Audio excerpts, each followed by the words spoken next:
Lions GM Bob Quinn says that rumors that they are going to trade Matthew Stafford are 100% false. Stafford, of course, coming off a season in which he missed 8 games with a back injury.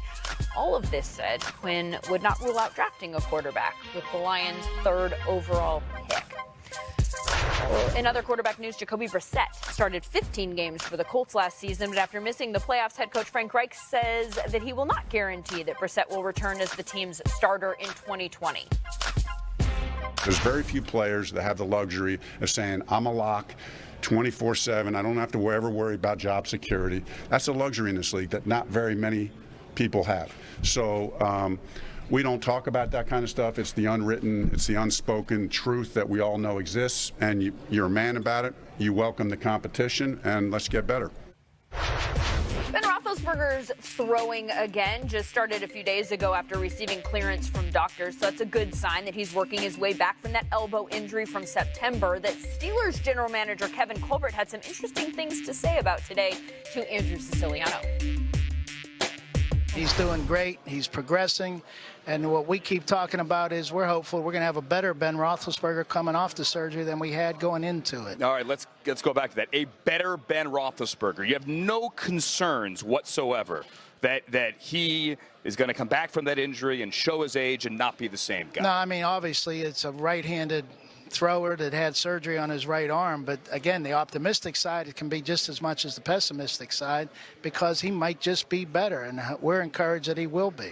Kevin, do you think he'll be ready for camp in August? We'll see. I mean, the doctors will dictate that to us. We will never dictate what our pace is. They will tell us when he can do what he can do. Our goal is obviously, and it's his goal, is to have him ready for game 1 whenever that is. A better Ben Roethlisberger coming off surgery at the age of 38. He turns 38 next week. Is that a realistic expectation? Well, I think first off, you have to realize that Ben doesn't really need a lot of work in the offseason. I saw him personally in a preseason game after our lockout, and he told me that he had not put on cleats since December, and that was in August. December to August, to tell you if he needs work, he doesn't, okay? He just has that rare ability to be able to go out there and play football. But I think the funny thing happens when you start to rehab an injury, you tend to be in better shape because you're rehabbing your shoulder, but then you're in the gym, so you're going to do some cardio. You're going to actually lift. Your lower body's going to get stronger because you can't do as much with your upper body. So I actually think he's going to be a better version of maybe what we had maybe last year before the injury physically. Are you saying because he's forced to work out because of the injury? Exactly. Oh, okay, he's forced to work out, so I think you just naturally are in better shape. Shave the beard, he'll be ready to go. Oh, and apparently that's like a key tell, right? He said when he was good that the beard would come off. Oh, so he's not good yet. It's still there. Okay. We'll see. So questions about Ben Roethlisberger, questions about Ryan Tannehill. He, of course, took over for Marcus Mariota for the Titans. They had tons of success after he did so, but he's not a sure thing for them moving forward. He's set to become a free agent next month, and Titans general manager John Robinson was asked today about whether or not he thought they might bring him back. We'll see how that goes. Yeah, his contract's up, so we'll have those contract negotiations with a lot of our players. And like I said, I want to try to keep as many of those guys on the team as possible. But the 2020 Titans, they're going to look different than the 2019 Titans. That's the way it is. The 2019 Titans look different than the 2018 Titans. There's rookies that come in. There's trades that happen. There's free agency. There's waiver claims. And we told our team that. And they understand that. They're professionals. Willie McGinest. I see you, John. John's fired up. Should the Titans commit to Tannehill long term? Not long term. I would say he does deserve a contract. He's in his 8th season, so I think we know what Tannehill is. And great for him that he stepped in and did what he needed to do to help his career. So I would say a 2-year deal as you find a young quarterback to come in, a bridge quarterback. And if it's not Tannehill, it's another quarterback. Brady's name's been thrown around. Rivers' name's been thrown around. There's a lot of quarterbacks' name that's been thrown around. But for the older quarterbacks, I would say a 2-year deal. And that system fit Tannehill perfect because he was only asked to throw the ball 23 times per game on average, which means it went through the running game. So they didn't depend on his arm as much, which opened up the play action, big plays down the field. But I would say he deserves a 2-year deal. like that. 2-year deal. Okay, we'll see if he'll take a 2-year deal. That's, of course, on the table. It's free agency. He could decide to go elsewhere if that's not the best deal that he thinks that he can get. And that's the same situation that Jameis Winston is finding himself in right now as well, as another quarterback who is set to hit the free agent market in March. And his coach also talked about that situation today with Andrew Siciliano. Do you have a plan, Bruce Arians? We know what we're going to do, and we still just got to see who else is available because you have to do your due diligence. You don't really know who's available till the tags come out and all that stuff, if there's a guy really on the market. Does Jameis know that you know? No. Okay.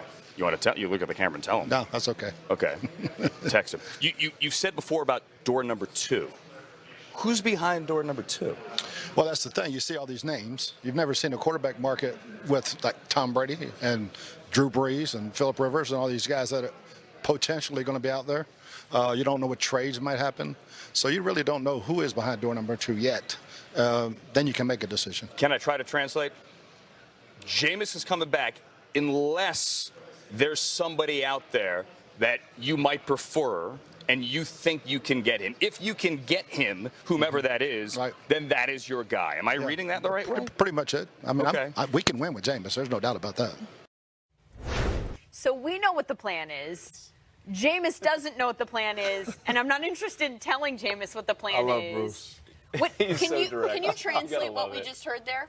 Yeah, I don't think you have to. That's the best part, is he just told you what he's going to do. I'm either going to find a quarterback that's better than Jameis, or we'll sign Jameis back at a reduced rate. And that's pretty much what you're going to get, because he's not going to pay him what he probably wants.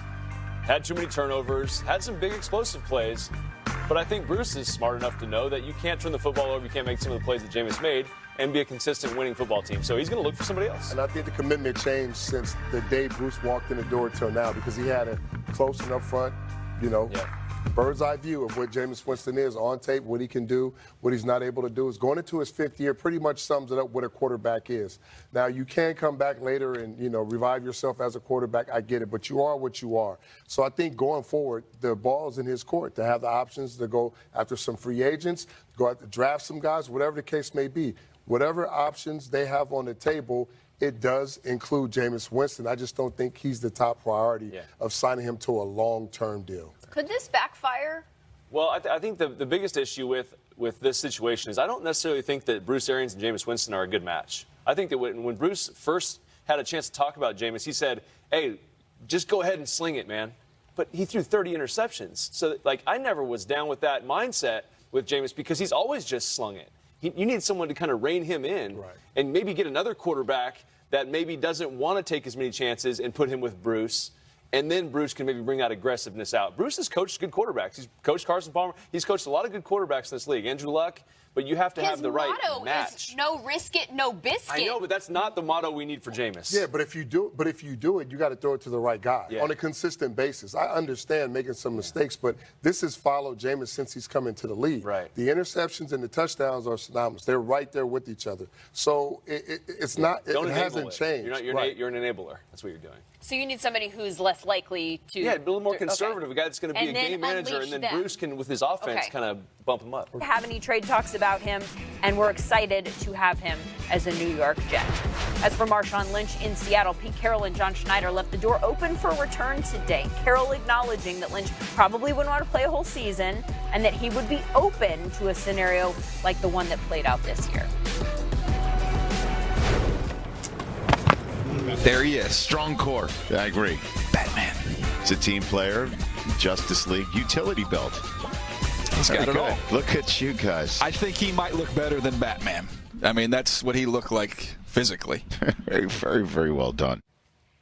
So you know you're doing something right if your comp at the Combine is a superhero. DK Metcalf, that was a really good week for you last year. What do you remember most from it?